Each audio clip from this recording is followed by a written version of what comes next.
Hey guys, what's going on? Faramar here. I know it's been a little while. Took a little bit of a hiatus away from YouTube and Twitch, but we're back. And the War Within is looking super exciting for Feral. So I am really excited to dive into this expansion and, see what all it has to offer. There's so many features I'm excited about. There's so many changes I'm excited about. And I feel like for the first time in a few expansions, the Feral design is actually going the way that it should be. So if you're not aware, there's two new hero talents, which are the new kind of feature in the War Within. You have the Druid of the Claw and you have Wildstalker. Right now I'm leaning towards Druid of the Claw for PvP, but for PvE, I have to say Wildstalker has got me right now, and I've been having so much fun learning how to play this spec. So much fun, really delving into it. Pun not intended. But it's been so much fun. So first guide of the War Within, we're back, is gonna be how to play Wildstalker in dungeons. So I'll kind of lay it out there, the strengths of Wildstalker and why I've been enjoying it mostly. The thing about Wildstalker is I feel like it truly capitalizes on the nature of Feral AoE. And Feral AoE is still relatively new, but it's got so much synergy right now. So there's the main mechanic for Wildstalker are Bloodseeker Vines. There is a talent that goes hand in hand with this called Bursting Growth. And basically it makes it to where whenever you bite a target that has a Bloodseeker Vine that procs on them, right, it deals damage to all targets around you. Well, this might sound familiar because we also have Rampant Ferocity. Rampant Ferocity is the talent that whenever you bite your main target, right, every target around you that has a rip applied to it also takes damage. So when you have Bursting Growth and you have Rampant Ferocity and you bite a target, you do so much AoE damage. It's actually insane, and it's so much fun to see all the numbers just pop up at once. It's so insane. Now, there's also been another change that's made Convoke a little bit more reliable. So now Convoke will actually single target your bites and your Feral Frenzy into whatever target you are looking at. So this basically means that whenever you get an Apex Predator proc and you bite a target that has Bloodseeker Vine, massive damage. Whenever you have Bloodseeker Vines and Convoke is off cooldown and you Convoke into that target with Bloodseeker Vine, massive damage. You're proccing Bursting Growth everywhere. You're proccing Rampant Ferocity everywhere. It's so much fun. So let's kind of dive into how it all works, how it all comes together. And as you know, I like to be very thorough with my guides. So bear with me on this.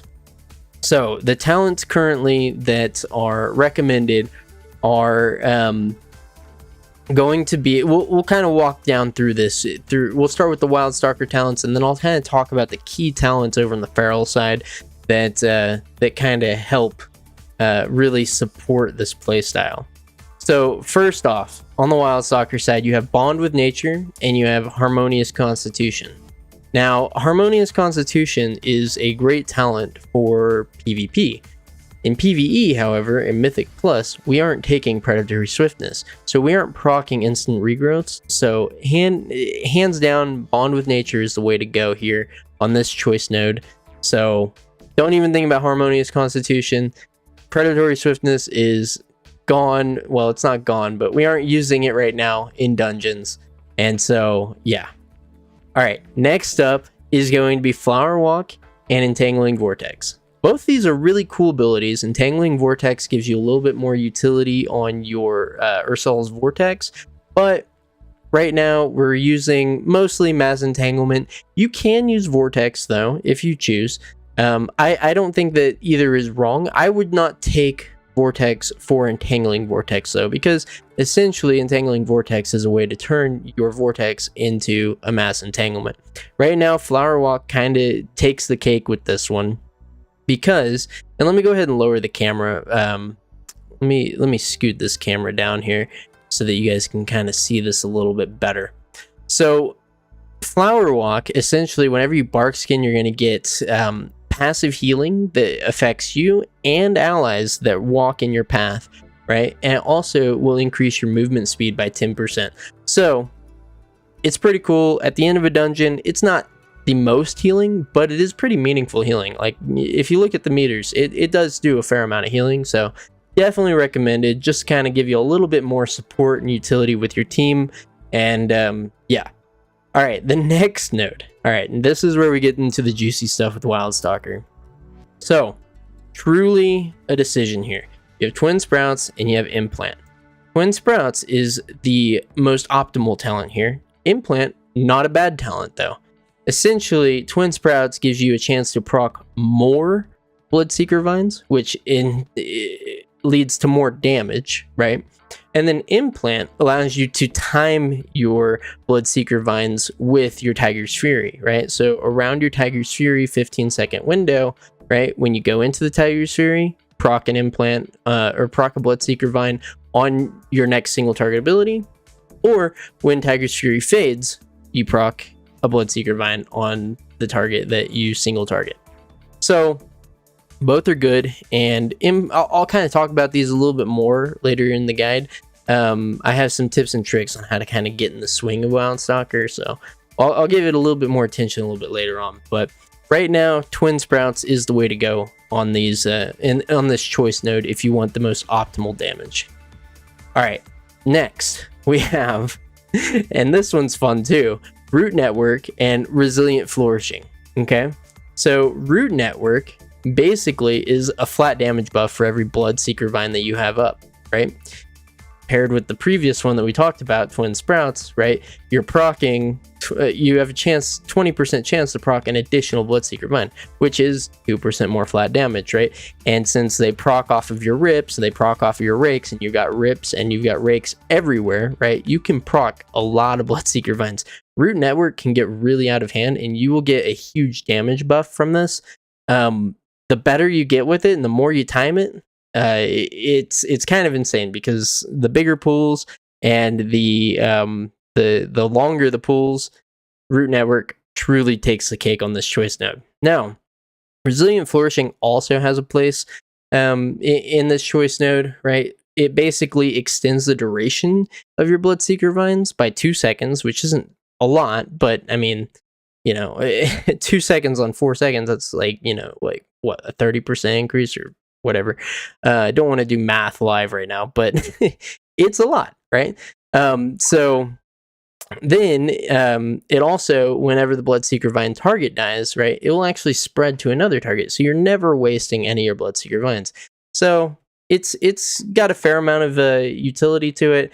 It's got some flavor, which I like. Those two choice nodes are actually really interesting, the way that they kind of laid Wildstalker out, and I appreciate that, because you don't want to just always pick the same thing every single time, no matter what, right? In this case, if you want the most optimal, Root Network is simming the highest. So take that for what you will, play around it if you want. Now, let's talk about some of the feral talents, okay? So you might notice that over on the left side of the tree, we are no longer taking Predatory Swiftness, and we're also not taking the Tiger's Fury talents that increase the damage output of your Tiger's Fury. The reason being is because in the War Within, there was some changes to Predator. Predator no longer resets whenever you kill a target that has a bleed, right? So it just gives you a flat damage, it gives you a 5-second increase on Tiger's Fury, which is still very valuable. And it also increases your combo point generating damage by 40% of your haste, which kind of interesting. There's a few haste proc talents in the tree that kind of make it a little bit more interesting. But, you know, overall, Predator isn't what it used to be. It's not, you're not going to have Tiger's Fury up 100% of the time anymore. They kind of want to make you think about spending your energy. And, you know, I kind of like that change. So we aren't going to be using the Tiger's Fury side of the tree right now. We'll see if they buff it or they change it, anything like that. But yeah. All right, next, let's talk about Convoke. So previously, in previous expansions, right, Convoke was an extremely powerful single target ability. It didn't really have much AoE utility. But since in the War Within they changed it to focus your bites and focus your feral frenzies on a single target, right? Now, in combination with Bloodseeker Vines and the Bursting Growth talent, right? The AoE damage. Now, when you proc a Bursting Growth, or you proc a Bloodseeker Vine, and you Convoke into that, all of your bites are going into that Bloodseeker Vines, which is incredible damage. It's Rampant Ferocity damage in AoE, and it's Bursting Growth damage in AoE. So, Convoke is now, if you leverage it with, and it kind of is AoE in Druid of the Claw as well, but if you leverage it in Wildstalker, it truly is powerful in single target, and it's powerful in AoE. Very good cooldown. 1 minute cooldown with the Ashamane's Guidance talent just below it. So, yes, and it's also a very fun button to press. So, next, we have the Bloodseeker Vines. I kind of alluded to this earlier, but Bloodseeker Vines proc off of Rip, and it procs off of Rake, right? So now, you get even more value out of your Primal Wrath because you're spreading your Rips. And you get more value out of Double Clawed Rake because you're spreading your Rakes. So now, with those two combined, right, you're basically, you're exponentially increasing the amount of Bloodseeker Vines that you're going to be proccing in giant pools because you're getting way more Rips and way more Rakes. So, very good with Wildstalker. All right, next, and this would be kind of the last thing that we talk about for the Feral Tree. But if you're not sold on how much synergy Wildstalker has right now with Feral, I don't know how much more I can sell it. It's pretty insane. So, Circle of Life and Death and Apex Predator, right? So previously, and everybody kind of knew about this synergy, Circle of Life and Death increases your tick rate on your bleeds, right? Including Rips. Well, Rips proc Apex Predator. Apex Predator gives you bites. Now, with that, you're getting way more Rampant Ferocities, and, you guessed it, on top of it, Bursting Growth. So, all of this combined just it gives you a powerhouse of single target focus damage as well as AoE damage. And that's something that Feral has kind of struggled on. You either have to choose single target focus or you have to choose pure AoE. Now we're getting a very good mix with Wildstalker. So definitely play around with it. Check it out. It's a lot of fun right now. All right. What do you need to do to master the Wildstalker playstyle? And I say this, I haven't even mastered the Wildstalker playstyle. I've been playing with it for a few days now. The expansion literally came out, like, technically today, but I guess 3 days ago with the early access. And yeah, the tips that I can give you for Wildstalker are essentially bite as much as you can in Bloodseeker Vines. If you see a target that you're not currently looking at and it has Bloodseeker Vines and it's got a meaningful amount of health, right? Which means you're not going to just switch to it and deal, 10% damage of your bite into it, right? Bite it. Do as much as you can. Proc the Bursting Growths, proc the Rampant Ferocities, bite as many Bloodseeker Vines as you can. And when you've got it right in front of you and you get Apex Predator procs, you bite. Like, it doesn't matter because you're likely going to proc a Bloodseeker Vine. And sometimes it might not even be there. You press the button, it's there, boom. AoE damage everywhere. Convoking is very important to get down now as a Feral Druid. Because with Convoke, and I kind of talked about it a little bit earlier, right? You get way more single target damage because the Ferocious Bites and the Feral Frenzies are going to hone in on the target you're looking at. Now, Bloodseeker Vine, you want to Convoke right then and there.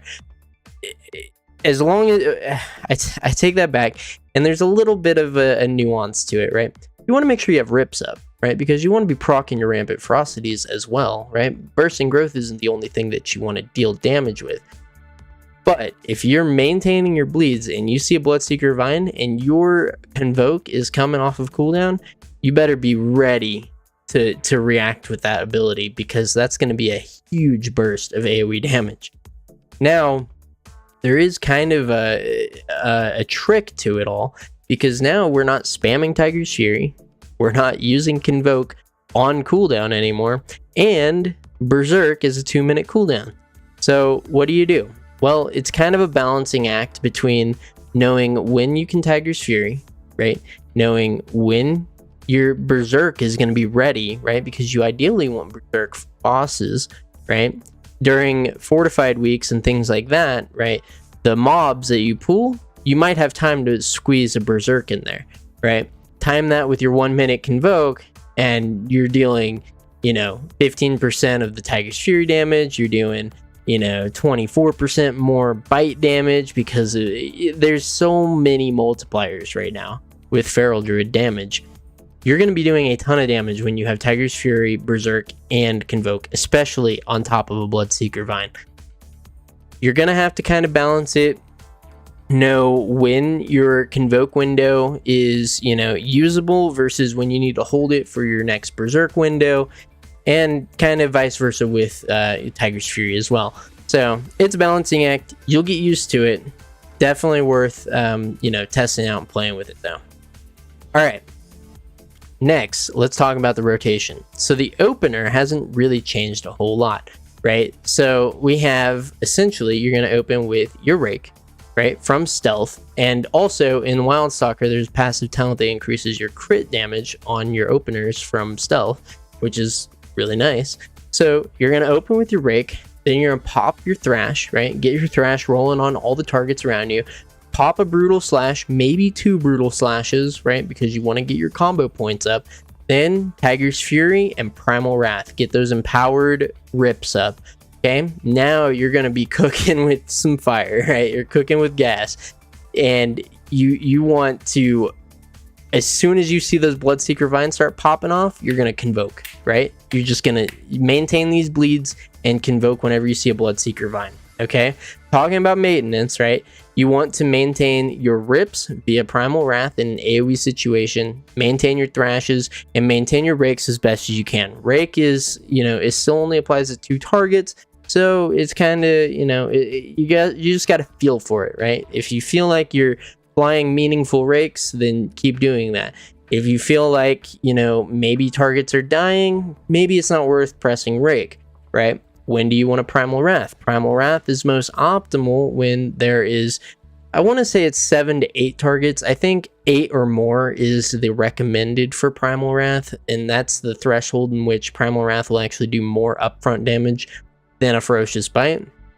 But, it's kind of hard to count all those mobs at once, right? If you see like 7 or more targets, boom, just Primal Wrath, you'll be fine. It's not going to be that much of a DPS hit, and you're going to be getting those rips going, and you're going to be proccing the Bloodseeker Vines, right?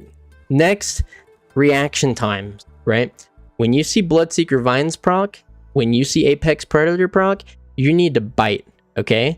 When you see Bloodseeker Vines proc and you have Convoke off cooldown, you need to Convoke, right? Just get it out there, get it on cooldown, right? Line it up as best you can with your Berserks for the boss windows, and just go ham. You're gonna have a great time. It's so much fun.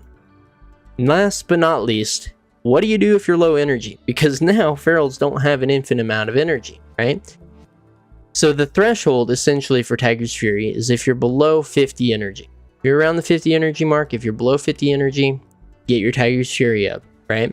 Another trick, if you're low energy and you maybe don't have a Brutal Slash proc or anything like that, a Brutal Slash charge, right? Adaptive Swarm is a great thing to start keeping up whenever you get low on your energy, because it'll allow you to pool your energy, and Adaptive Swarm doesn't cost any energy. So that's the perfect time to reapply it. And as you're going through the dungeon, right, because of Unbridled Swarm, which is the 60% chance to split your Adaptive Swarms into 2, you're going to start seeing Adaptive Swarms on everybody in your team, and that's going to spread to enemies, and your dots are going to be doing 25% more damage to a lot of the enemies that you pull.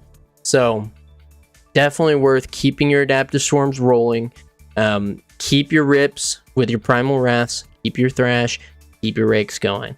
Anytime you see Bloodseeker Vine or you see an Apex Predator proc, right, you either Convoke or you bite. Boom, big damage, okay?